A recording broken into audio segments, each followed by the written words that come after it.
everyone. This is SR, Socially Relevant Film Festival, New York, as you can read in front of you. And I am Nora Armani, founding artistic director of the Socially Relevant Film Festival.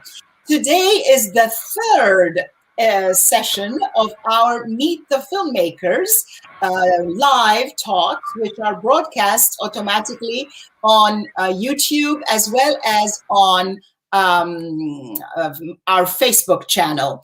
So I'm going to ask to all participants at this point to please mute your mics when you are not speaking, so I don't have to do it, because if I do it and then you want to say something later, you won't be able to unmute yourselves.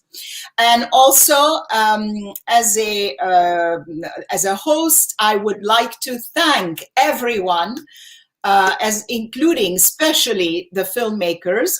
Mariam is here and she's just joined us. Hello, Mariam. Thank you for being back. I'm just introducing the film festival quickly. Please have your mics turned off, as I was saying earlier. The film festival was founded 8 years ago when I was beginning to have enough of all the violence that we have around us, not only on screen, but in the streets. Because if you don't like violent movies, you can decide not to go see one. But if the big posters, billboards, and bus stops and everywhere you see guns and violence and people screaming and violent situations of aggressive behavior, then that is an invasion of your space. So in a retaliation or in reaction to that, I wanted to offer something which is an alternative form of entertainment. Also, personally, I suffered a huge loss when my very dear cousin, Vanya Ekserjan, and my uncle, Jack Ekserjan, were stabbed to death in a hate crime. And as a way of commemorating their memory, I wanted to found something that was against violence. But just showing films that are anti-violence meant it was quite limited and limiting. And instead, we opened it up to make it all social issues. In fact, we have an award in my cousin's name, which is given every year to a film that deals with empowering women and girls. And I salute all the people who are listening in. And I see Domenico Costanzo, who is one of our filmmakers, who's here. Good morning from Italy. Yay, that's fantastic. And the good part about taking the festival online has been that we are able to reach people far away and not limit ourselves to New York in the movie theater.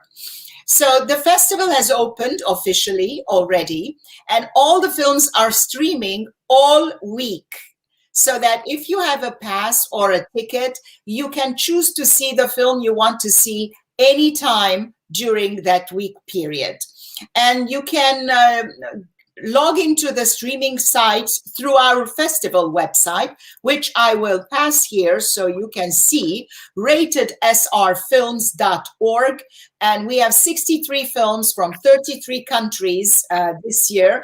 And I'm very happy to say that we thank the filmmakers profusely, all the filmmakers, not only the ones who brought us their wonderful films, but all the filmmakers who take the time to tell socially relevant stories, human interest stories, and to steer away from the ooh and ah and explosions and special effects that beyond the ooh and ah factor do not bring much to us. This, of course, is not a blanket statement. Some films do have those special effects, but also tell a socially relevant story. We applaud those. And I would like to, as the founding artistic director of the festival, introduce today's moderator, who is Michael Claes. He is with us today. And I would like to say that Michael is producer and executive producer, and he's working on 2 current projects. One of them is in development. It's called Nara's War, and it's a romantic thriller taking place in Syria. And The Edge, which is a television drama on the club scene in New York in the 1990s. Quite an interesting film. And also he is a festival team member, and he's on our board, and he's there very much supportive of the festival, taking care of a lot of deeds and works and tasks. And he is also working on the script selection committee. Maybe he wants to say something about that later if we have a chance. So I pass the mic on to Michael, and let you guide the conversation by having us introduce ourselves and then get to the questions, and do it as you please. Michael. Thank you very much, Nora, and thank you to our filmmakers for joining. And all I can say is that if there are any set of films that define social relevance and impact and getting a story told and telling it well visually and content-wise, they're represented in this group this afternoon. I'm going to very quickly just do a quick introduction going around the screen and ask each of you to maybe just say a little bit about your film, a little bit about what it's about. Many people have had a chance to see it already or see the trailers, but maybe just share a little bit about what it is that attracted you to the subject, or what the personal connection might be to the story that you told. So let me start with Nino, who joins us from Puglia in Italy, and is the producer-director of Samira's Dream. May not get this right, Ndoto ya Samira, which is the title of a story that is based in Zanzibar. So Nino, let me start with you and talk about the film and what attracted you to the subject, or what connected you with the story that you told. Okay, I just put it back. Could you hear me right, yeah? Yes. Okay. Well, it's I don't know how to start, but for sure there's a sort of karmic relationship between me and the protagonist in my film called Samira. It all started, something like 10, 12 years ago, when I was asked by an Irish foundation called Simon Cumber's Media Award to come up with an idea for a documentary to be developed in a developing country. Could have been Africa or whatever, South America, or so-called troubled areas of the world. Even the name itself, developing country, now it's becoming very vague. Anyway, I just jumped at the challenge, and I realized that I really wanted to get out of my European comfort zone and tell a story in Africa. So I needed to, I believe that any biography has to be, any well-made biography is also an autobiography. So I was looking for a person I could identify with, and in many ways, Samira is somebody I can identify with. Well, for a start, she comes from an island, and having lived for many years in Ireland, I find myself at home in Zanzibar. Secondly, I like the challenge of having to make a film about a Muslim woman, starting from the idea that making a film, generally speaking, according to one of my idols, Francois Truffaut, is turning the camera to a woman. So I really wanted to a woman as a protagonist in my film. And when I started my research, a friend of mine sent me some photographs of Zanzibar, and one of them in particular told the whole story, because in the photograph I could see, young girls coming out of a madrasa in an orderly manner, and all of a sudden I felt an immediate attachment to the photo, and also some sort of strange, odd familiarity. And now that I think about it, my very first school, primary school, was a non-school, so probably the little girls with the veil, remind me of nuns. Anyway, I immediately knew the subject, so I was going to delve into female education, and I needed a character in order to convince my foundation in Ireland to sign an agreement to give me the initial check, because as we know, you can't start a film unless you have an initial sparkle, so to speak. So I immediately thought, okay, I'm going to follow for a certain amount of time the life of a woman, a young girl, who ideally comes from a remote village and dreams, is very determined, is very determined to move to the capital and get access to a college education. So, well, in conceiving such an idea, sorry, I'm hearing a lot of back noises. Yeah, please, everybody who is not speaking, put your mics on mute. Well, it's interesting because I noticed in Nino that you followed your character, or Samira, for 7 years, which was an interesting challenge in its own right. I'd love to come back and talk a little bit about that more. Sure. I see we have but a new... I'm still listening noises here. Could you yes, please... I know. I am going to mute everyone. Sorry, guys. And then when you start talking, I'm going to open it, because I cannot trust you to do it yourselves. You're not muting it, and then we're getting all this reverb. Yes, okay. Nino, please continue. Well, okay. First of all, I want to say that I did not plan to begin with to follow Samira's life for 7 years. It was unplanned. It was sort of predicted, because Zanzibar is a place where on a daily basis nothing happens. What I'm trying to say is that in 7 years I could have made 20 astonishing documentaries in Naples. 50, all of them bizarre, okay? But then again, we're talking about Naples, a city that everybody knows, a reality has been, filmed and described for the past 50 years, nothing new.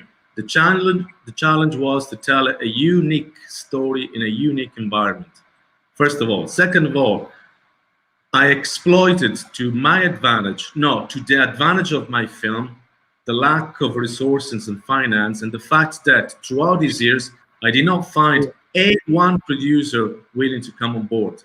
So a multitude of rejection application funds reinforced my film, because I said to myself, on the long run, I'm going to win.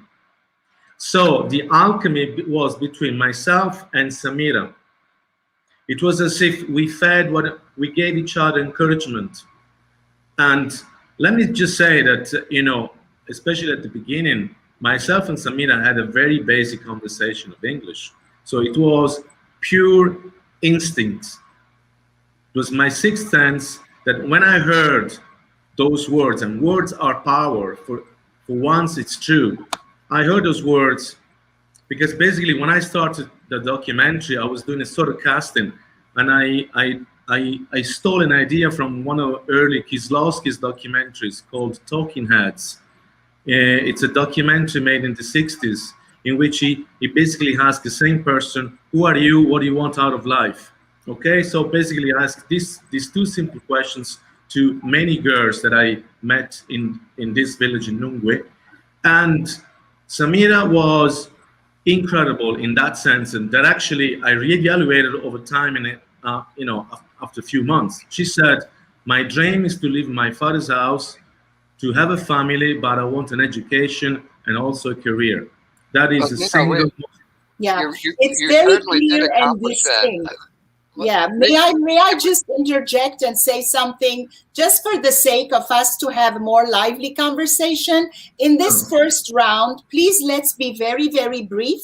Say something very fast about your film, and then Okay, we sorry, can have a chance to talk more at length. Because if Sure. each person's, then the others are sitting there waiting for their turns. I know, you're very interesting and your film is fascinating.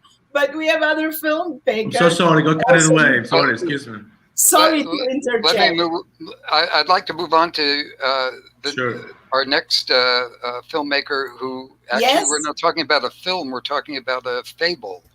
Genevieve, I was intrigued that you described your film as a fable. Dustwun. You wanted to say a little bit about the film and your connection to the story? Sure. Yeah, I made the film when I was living in southern Arizona, close to the U.S.-Mexico border for 4 years. And I was experiencing a little bit of what migrants were going through because they were crossing through my backyard on a daily basis. And I had a brother in Border Patrol, and I was learning about what an incredibly complex issue immigration actually is. And at that time, of course, there was so much contention because of the Trump administration and the building of the concertina wire and the stories being told about, the U.S. being invaded by throngs of migrants coming from Central America. So there was a lot of storytelling going on at the time that was inflated and mostly inaccurate. And so I felt like I was compelled to tell a story. I knew I had to tell a story, and I knew it had to be as simple as possible.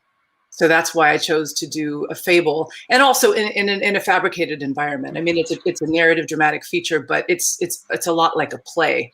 It's like a pop-up in the middle of the desert, this fake wall, and these characters coming to perform a play about human connection and compassion. So anyway, it intrigued me that you use the fable as the way of wrapping the film. Let me introduce our next filmmaker, and we'll be coming back to everybody to go beyond. But Lori, Lori Shockley talking about a subject that everyone likes, which is wine, but her experience in making Corked and the story about Corked and where that connection came from.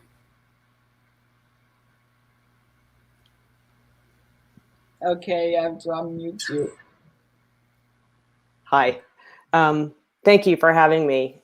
Corked started as a feature film script, and we were moving towards making a proof of concept. And in doing this, we found this amazing location and felt like this story deserved a little encapsulated version all on its own. It's based on a true story of a woman's experience in Northern California, wine country, and what she experienced.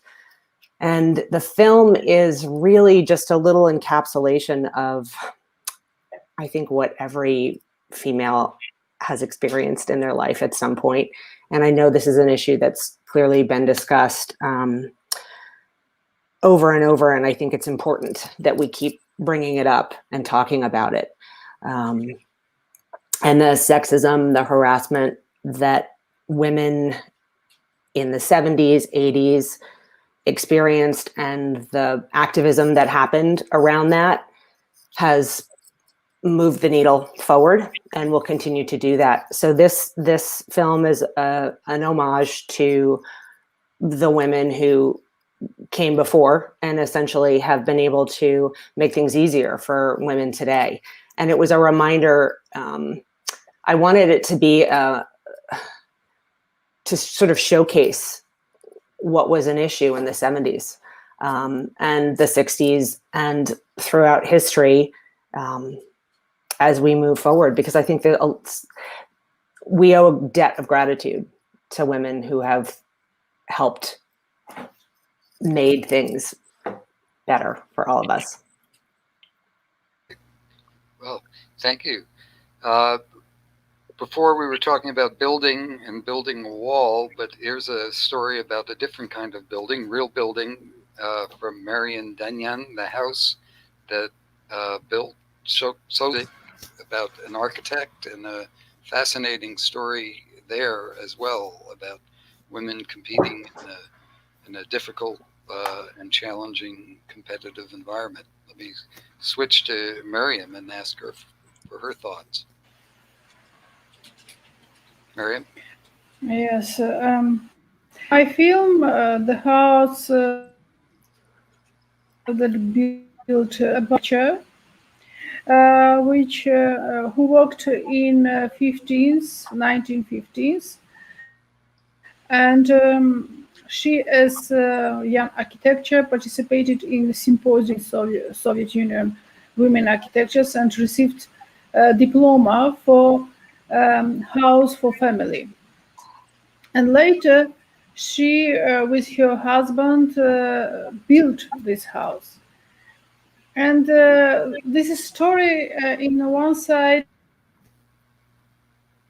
about, in another side, is it's about cultural heritage.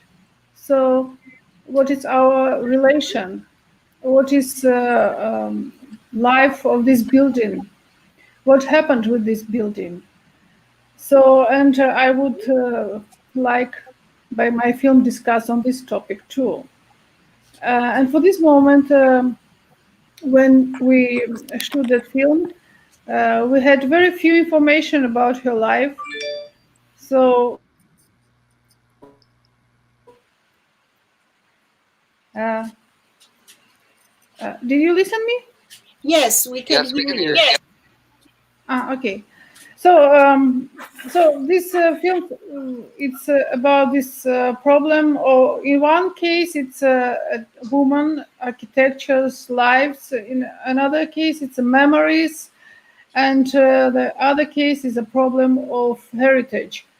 How we save this heritage, because today it's only 50 years. After 50 years, we have such a destroyed building. We can say destroyed building. So building which lost his face.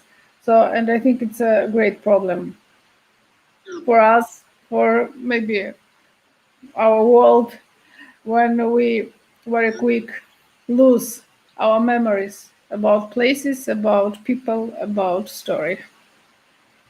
Well, we thank you for telling the story, and also for being on this call at such a late hour from where you are at home. But Yeah. Let me bring in Nora Armani, who we've all heard from and met at the beginning, to talk I about. forgot that I'm also a filmmaker on this one, so I'm gonna put my okay. Hi there, everyone. I wore my earphones because I want to make sure that the sound is working perfectly. Okay. Well, my film is not really a film. Let me say that it was a Zoom play, which was supposed to be done as a play in real life with real actors. And then eventually what happened is that, of course, we all know, back in March, COVID hit. And then I felt, wait a minute, this play lends itself very easily to a Zoom production, because it's 3 monologues of women in immigrant situations, Donna Immigrata, which I translated into iMigrant Woman, and I tried to put it on Zoom. Of course, when you direct a play on Zoom, there are certain conditions that you have to respect. There is the frame where the person is situated, sitting like this, like this, like this, and so on. Or also there are, what are they wearing? What is the lighting? And so on and so forth. It is very much like directing a play and a film combined into two. So after the experience was done, and the Zoom happened, I felt, wait a minute, this can be a film as well. So there you go, a little bit of nepotism there, putting my own film in the festival. So here it is for everybody to enjoy and tell me what you all think about it. I, Migrant Woman by Valentina Akavamaka, directed by Nora Armani in the English version, with a wonderful cast that you will see when you watch the film. Well, thank you, Nora, for bringing that. Michael is having a problem. I'm not hearing you. Yeah, I'm not hearing you. Are you not hearing me now? No, I can hear you now. Oh, okay. Yes. Yeah, no, I said thank you for bringing us the film and for bringing us this festival. Both much appreciated. Maybe I can circle back quickly to Genevieve, because for those of us living in America, the subject of the wall is such a politically charged subject, even as our administration has changed. How did the politics infiltrate your thinking of the story and the fact that everything is local? Ultimately, everything is personal and individual. How did that translate into your view of the wall and the politics going on? Well, it certainly being close to it makes all the difference in the world, because then otherwise it's just it's a story and you're believing what you hear on the news. And when you hear that we have to send troops in to cover the already existing wall, right, with concertina wire because we're about to be invaded by throngs of migrant workers, that story, right, is just it's something that you all take in, right? And you think, you hear it, you think it's true, but then when you're there and you go to the actual wall and you see like the military that's been brought in, they themselves understand that it's all just a play. It was all for show. There was nobody coming to invade our border. All of the terror and the fear that administration was trying to instill in people was all make believe, which is why the loop in the background of Dustwun is H.G. Wells' War of the World. Right? It's another instance historically when a play basically was created and taken as reality, to very, very catastrophic effect. People committed suicide, people were terrified, and they bought it. They just bought it. And so it was important to me that the story that was being told, as awful as it was, wasn't front and center. It was sort of put in the background, like the radio is in the background, because it's not what's important. What's important is the human connection that's happening, despite, despite the noise, despite the contention, despite everybody scrambling, running around, trying to identify who the bad guy is. That was central to me too. Who's the bad guy here? What does that even mean? And so the wall that Kenny builds obviously is fabricated. It's built out of trash, and that's obviously my play on the notion that walls themselves are constructs, and they're ultimately, they can't prevent human beings from doing what human beings should do and need to do, which is to care for one another. So, Nice. And Lori, I was going to ask you, and because your story is very focused on a time frame, but in the more recent history here, we have the tremendous effect of the fires in California, Northern California, in the wine country. Is there a present day update of the people who are involved in your story, or the people who are involved now? Are you in touch? Are you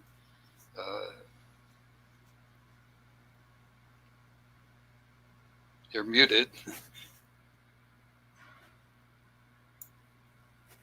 Lots of technical problems There over we go. here. There you go. During the filming of this was actually delayed because of the Kincaid fire.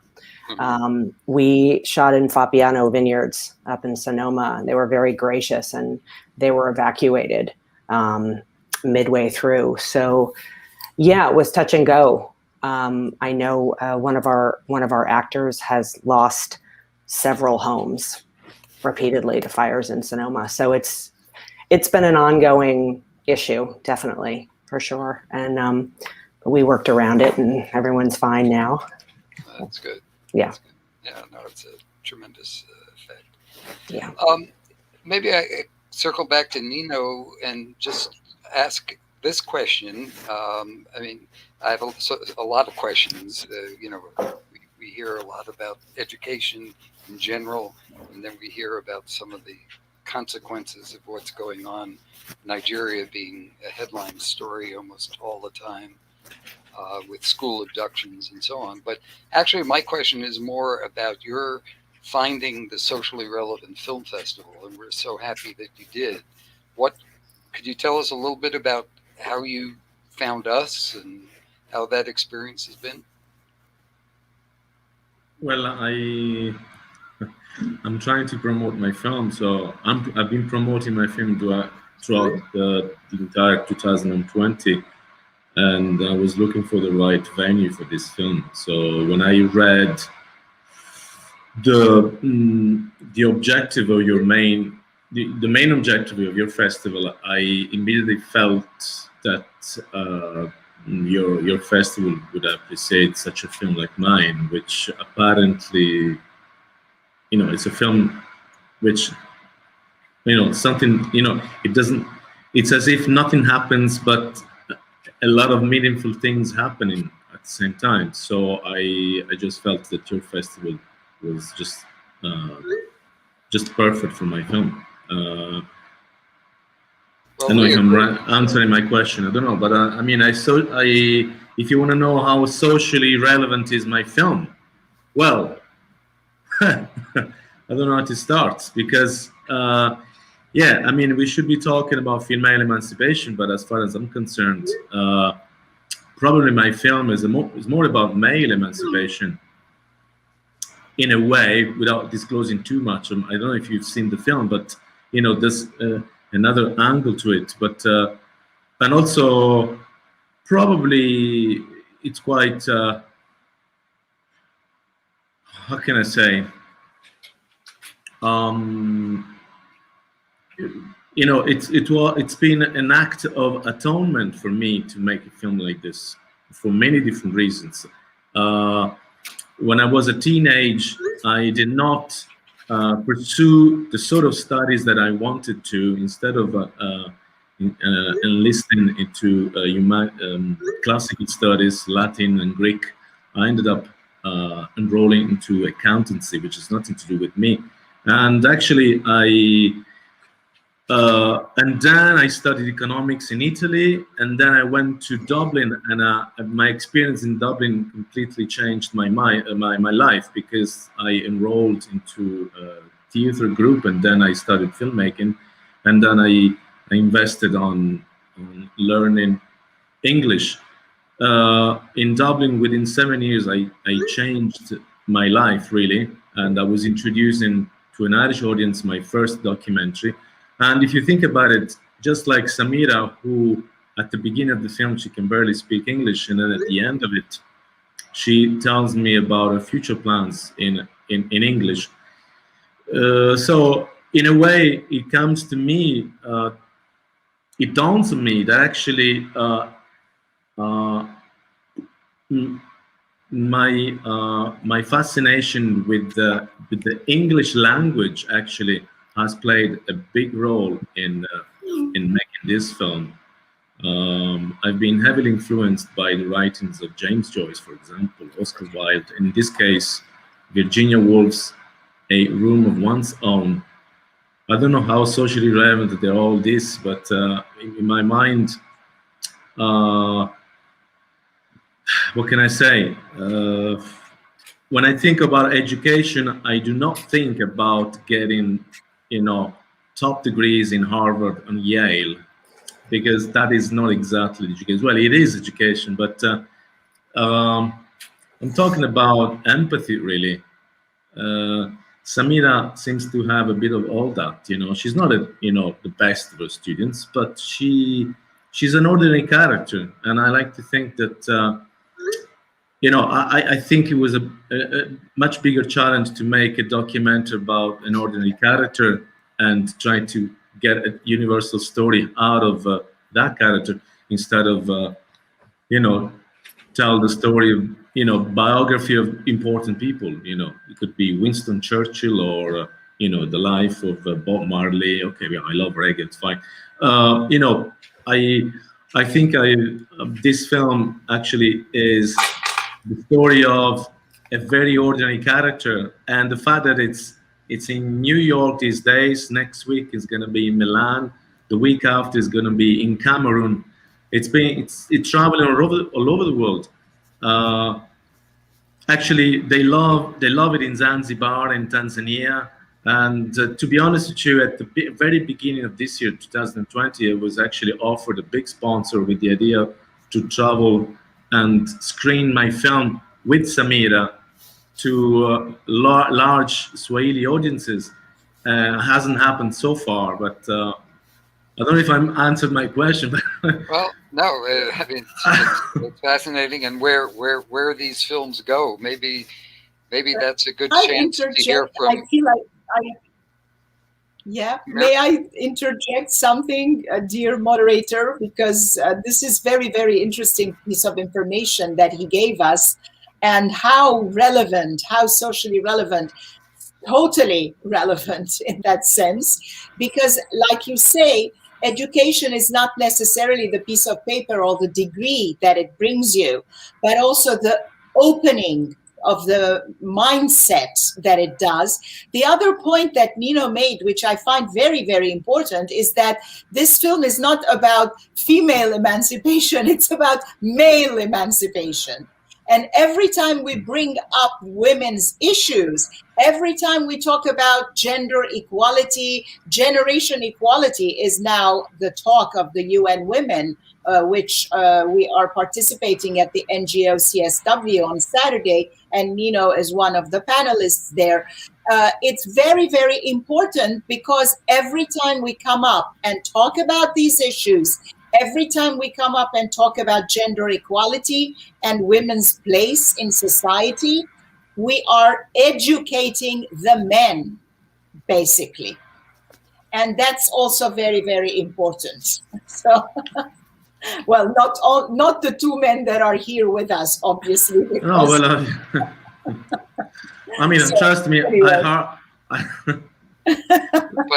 But another aspect to it, which I felt from Mariam's film, is in what is often considered traditional men's roles. I mean, we talk about the wine vineyards as a tradition, may still be in to a large measure, and in your case, architecture is a traditional male profession, notwithstanding the scores of creative and talented and hardworking people. How much did that figure in your story, considering the time frame of your of the hero of your film, and what was the experience at that time,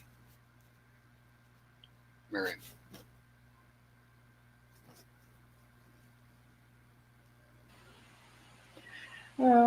Yes, yes, of course. During after revolution, Soviet revolution, there was such a equal gender roles in Soviet Union, and of course, many women had possibility to receive new professions, and of course, profession of architecture is very male profession, and my main character, Tsoghik, so she was one of the first women architects. And today we have many student architecture, but there are not so many work in architecture, but of course there are more.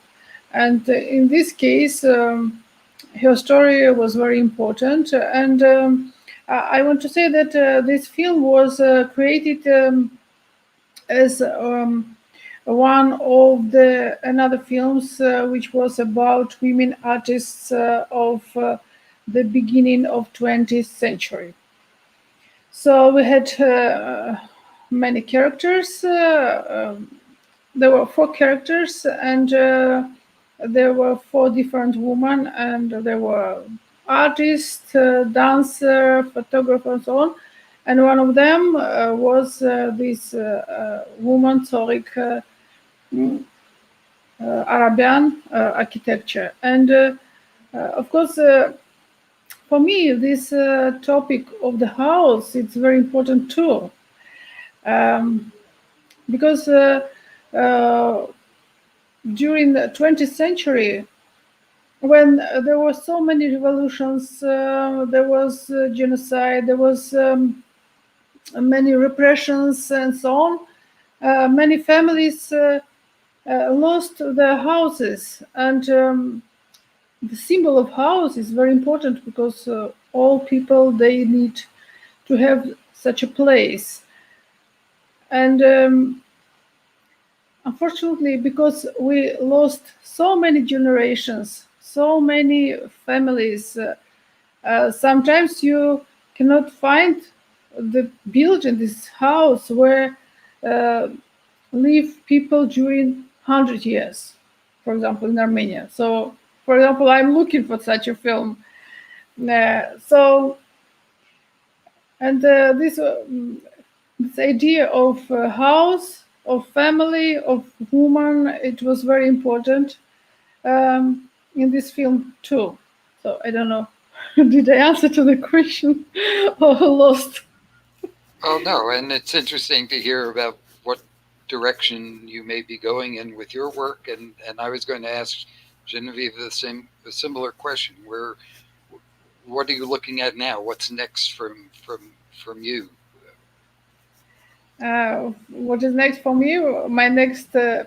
Well, you were talking about this category of what you were looking to do next, and that's an interesting prospect for all of our filmmakers. So I was going to ask you, and then I was going to ask Genevieve, what's next on your agenda? Next in my agenda, I want to create film about Karabakh. And now I'm in this process when I'm trying to find person. So I need to say something about that. And now I'm looking for the way to say. Okay. So I hope it will be next. Okay. Well, let me open that question to our other filmmakers. Genevieve, do you have something we can be looking forward to? Well, yeah, but it's not a movie. It's a jumpsuit. Okay. I'm also a social entrepreneur, and I've been developing this jumpsuit as activism for the past several years, and we've just launched it, and it's called the Ones Supersuit, and it's a vehicle for getting people into action with their own causes, whatever those may be. Mine is my cause is exiled populations, so migrants, asylum seekers, homeless. So I'm building a brand that can have an impact materially in these communities. And then the jumpsuit itself, it's fun. It's got a little cape in the back. It's sort of winking at the idea of everybody being a superhero, basically, and people getting into their highest selves to go out and create change in the world. So so we're launching the brand, and where the change is the motto, and the intention with the brand is to bring to make an impact materially on the communities that I care about. So that's fascinating. Yeah, that is a fascinating idea, and you guys should talk, Mariam and Genevieve, because Mariam wanted, her next project is about Karabakh, which is like, obviously, whoever knows Artsakh, recently the war in Armenia lasted 44 days, and a huge amount of displaced population happened at that time. And now they are still displaced. And we have a film in the festival in the Genocide and Survival section called The Desire to Live. So that is a film that you should definitely see, because it's about these displaced people. Some of them are refusing to leave their homes. They're saying, come what may, and being killed at their own front yards. Some of them are burning their homes before being displaced, because they don't want it to fall into the enemy's hands. And it's very, very poignant and very powerful, very now, very last week, last month, a few months ago. So just wanted to put you in touch together. You're on the screen next to each other, but you cannot talk. Thank you. Yeah. Lori, Personally, if I want to jump on this question, I wasn't necessarily thinking of making a movie, even though I have made in the past, and I've been at the important film festivals in Berlin and Cannes and so on and so forth. But the last 8 years, having been the founding artistic director and the of this film festival, I've kind of made an abstraction of myself as a filmmaker. So this new situation with iMigrant Woman opened back my eyes again, and I said, wait a minute, I used to be a filmmaker at some point, and I should go back and start doing it, because now, after helping promote the careers of 400 films, I'm not saying we did the whole thing, because a lot of these films came to us with already a journey traced, but we, in our way, contributed in a small way. I felt like, wait a minute, what am I doing? I should be promoting my film as well. So I am definitely thinking of a next project, and it probably has to do with, again, the migrant theme, because that is a recurring theme in my life and work. My first short was called Moving Stories, and it's about moving, but at the same time moving, obviously. And there is the sequel to that. Now the character who has settled down, what is she aspiring to? So I'll shut up so the others can talk. Lori, what can we look forward to from you? Currently, we're working on launching this into a feature, and we've had some traction on it, which has been really great. And I'm working on another script.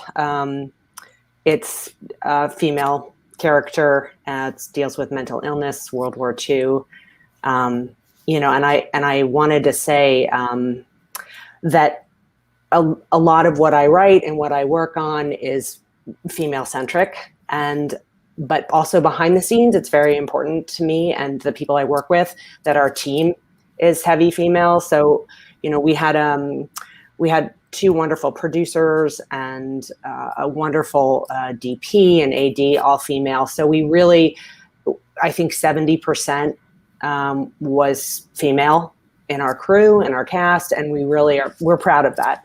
And it's something I want to continue to do in whatever I make and move forward with. So. And Nino, are you going to stick with Zanzibar or Africa, or where's your next passport entry? Well, I would say I'm done with Zanzibar for the moment. I would go back to promote my film and show it around to have fun, but not to make it start a new one. But I started a music documentary here in Puglia, a story that talks about disability and jazz music. At the moment it's stalling, but I'm used to stalling moments, so it's fine. Making a documentaries like that. And in the meantime, I'm doing some writing. So I'm writing the concept for a TV series. It's an Irish-Italian story based on a documentary of mine that I made years ago. And also I hooked up with the Italian writer, and we are both adapting her book into a screenplay. So I'm trying, I'm working on 3 things at the same time instead of focusing on one story only over the past 8 years. So, well, most of us we have so many balls up in the air, and we're trying to juggle, and so many pans on the back burner, front burner. So I love the ideas and can't wait to see all of you. I mean, when we do the festival, like I'm talking Filmmaker Festival. Both hats are coming on and off, as you can imagine. We always love to invite back filmmakers that we have worked with and follow their careers and see what they are doing now. So all of you, when you have a new project, please don't forget about us and definitely bring it to our attention. Let me point out, Michael, that we have a couple of questions. I was going to ask you if we have anything. Yeah. Well, Samira Zain, who is one of the actresses in iMigrant Woman, she is saying, good afternoon and thank you all for creating a space through films for immigrant women to share their stories and bring awareness. And a question to Mr. Tropiano. How did you convince Samira's family to get her involved in the movie? That's a very good question. I didn't. I think I was very lucky because Samira had a very distant father. Well, they lived together, but he was not really part of her life. So, and plus, Samira had lost her mom. So she was dealing with she had two stepmothers who didn't really have a lot of grip on her. So I would suspect, I didn't do the talk, you see. I let her do the dealings. I would say she had a lot of, she had to work hard in order to let herself be filmed by me for such a long time, but I never interfered. I never really,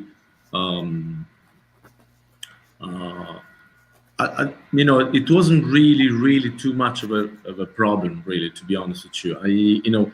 Unlike most of her schoolmates and friends who were overprotected by their respective families, Samira was a bit of was on the loose. She was freer than her friends. And that was actually to our advantage.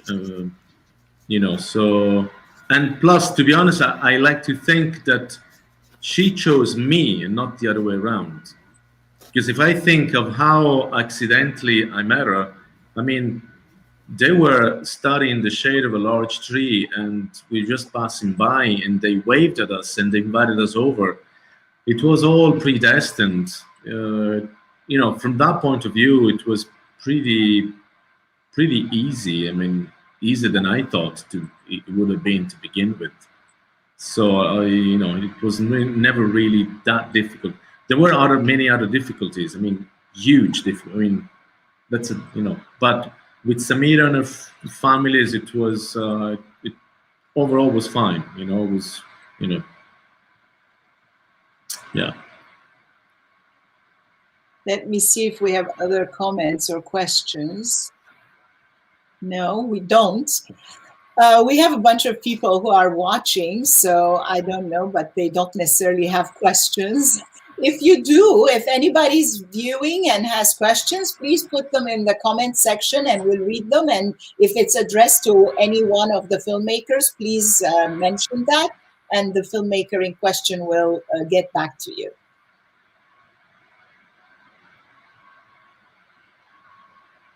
Michael, you are muted. Sorry. Sorry about that. Yeah.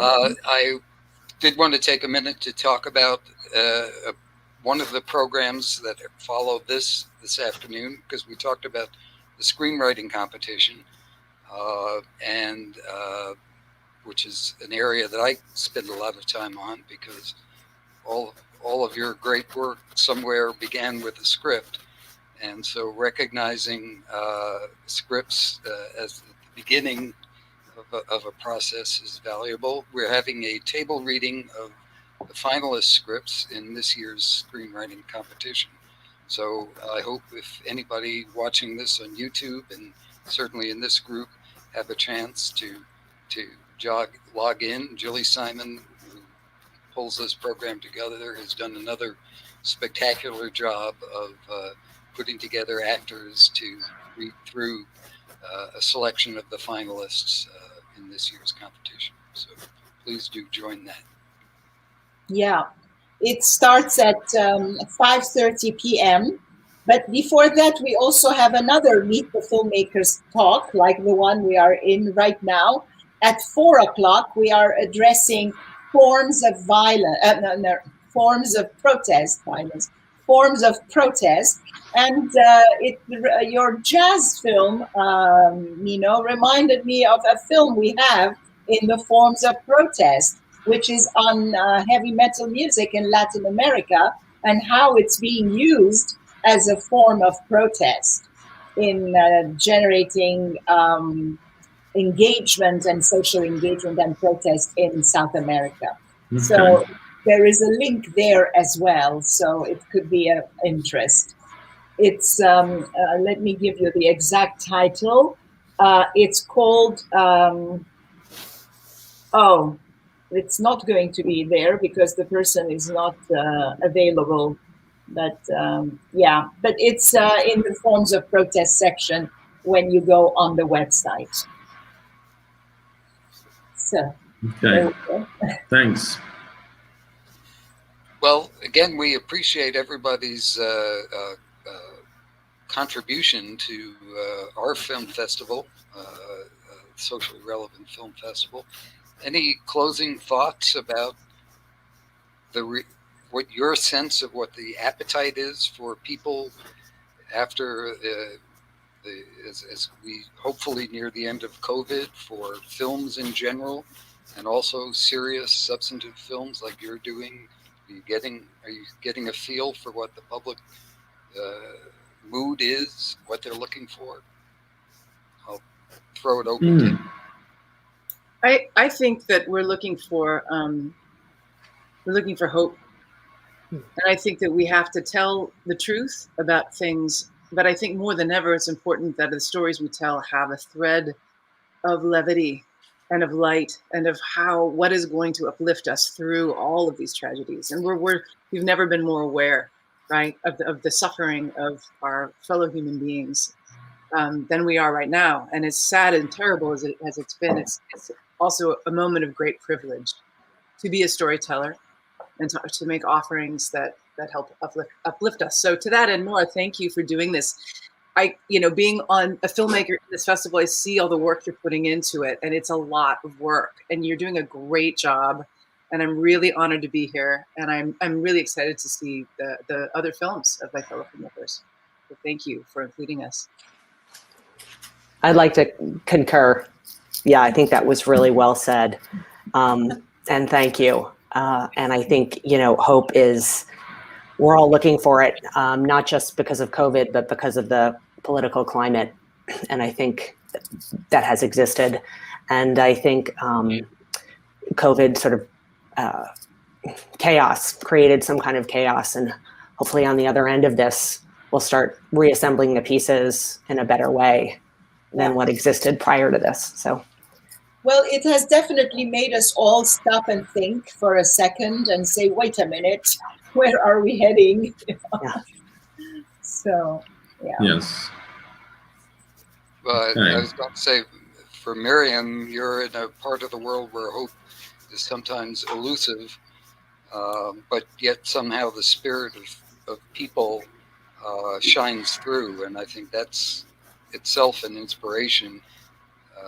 Even when times are difficult. Is your view, do you have a promising view of how life and people's attitudes will be shifting in the coming year? And maybe the role of film in helping that, as we heard from our group. First of all, I wanted to say thank you very much for inviting for this nice festival. And of course, maybe all filmmakers together, they try to do world better and maybe try to say something that people become more careful to each other, to think about each other, because we live in a small world and we're all connected to each other. And of course, by my films, I try to give some light to people, and I want to give some ideas to think to people. And if after my film people feel something and think about this problem and maybe change in them small part, I think that it's a big thing. Very nicely put. Nino, can we have our film festival in Puglia in 2022? Well, there are quite a few actually. Yeah, but ours. Yours, yeah. Good. Okay, we'll continue. Well, by 2022, well, fingers crossed, it would be. I don't want to say it, but we'd probably be able to breathe, if nothing else, without masks, without wearing masks anyway. So, really, honestly. I just want to say that I'm very happy that the film has been invited to your festival in New York.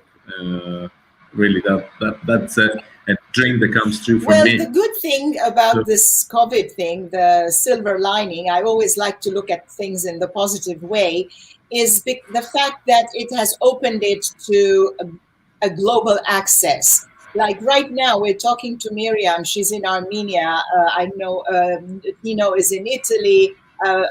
Is everybody else in the US? I guess we're all in the US. So, but yesterday we also had people, and we're going to have more people from abroad across the oceans and everything.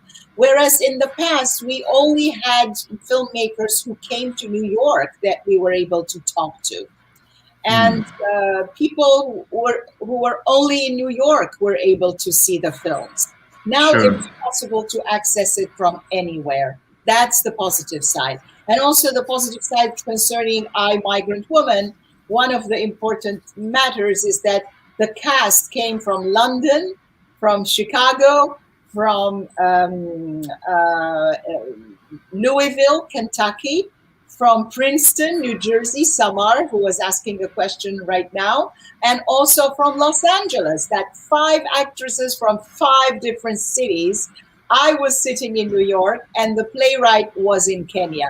So it's like, you cannot do this if we were only in New York and doing a in-person live performance. Because it was on Zoom, we were able to do something like that. So I'm looking at my clock, is it 3:33? And we're 3 minutes over. So maybe, Michael, you want to say a last wrapping up thing? And my wrap up is to thank everybody again for your time, and hope that the people viewing this and will be able to watch the YouTube during the course of the week and maybe beyond will get as much out of this as I did. Thank you very much. Yes, and please visit the website. You'll see all the information you need to access the films, to come to the other events and to purchase tickets and enjoy the 63 films from 33 countries that we have brought to you. Thank you all very much. Thank you. Bye. Thank you. Thank you. Breather and then go to the 4 o'clock one. Okay. Thank you. Bye. Bye-bye. Bye-bye.